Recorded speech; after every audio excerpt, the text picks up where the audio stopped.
Nakatanggap ang Minnesota Timberwolves ng isang problema nang mabalitaan na mawawala ang isa sa kanilang big man na si Karl Anthony Towns dahil sa injury nito, at sa ngayon hindi pa rin alam ang tiyak kung kailan siya babalik sa laro, ngunit wala na silang oras para makabawi dahil kailangan nilang maghanda para sa isang laro laban sa Indiana Pacers.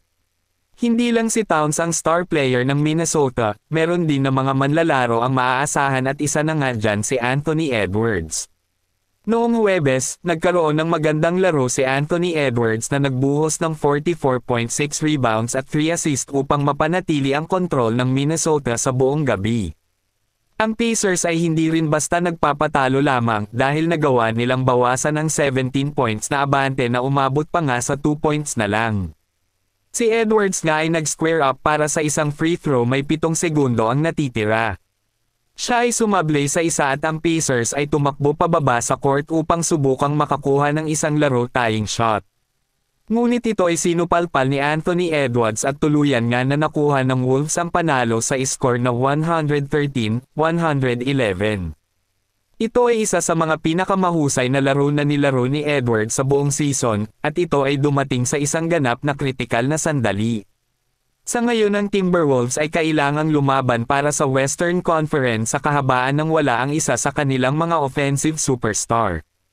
Patuloy nga na sinusulatan ni Nikola Jokic ang mga record sa NBA at patuloy ito na makikita at hindi na mabubura kailanman. Sa hinaharap magkakaroon ng case study kung paano pinangungunahan ni Nikola Jokic ang sport ng basketball sa kabila ng kanyang maraming limitasyon.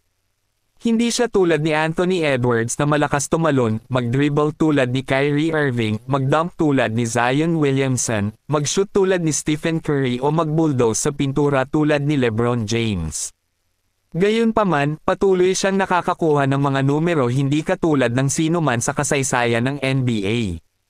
Habang nalampasan ng Denver Nuggets ang 21 points deficit para talunin ang Raptors, si Jokic ay kumuha ng 35 points, 17 rebounds, 12 assists at 6 na steals, na naging unang manlalaro sa kasaysayan ng NBA na may ganoong stat line.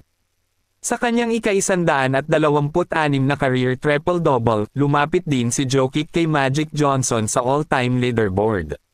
Nalampasan niya sa all-time triple-double sina Russell Westbrook, Oscar Robertson, at Magic Johnson. Sila ay kilala na mga point guard na dinala ang bola sa sahig at kinokontrol ang bawat possession. Hindi katulad kay Nikola Jokic na inilalagay ang mga istatistikang ito bilang isang sentro na may limitadong mga hawakan o kakayahan dahil hindi siya athleticism na manlalaro. Ngunit sa kabila ng mga yan nakakuha pa rin siya ng mga ganyang record bilang isang sentro. Kung maaakay ni Jokic ang Denver sa ikalawang sunod na NBA title, malamang naluklukan niya sina LeBron James at Magic Johnson sa all-time leaderboard para sa playoff sa triple-double.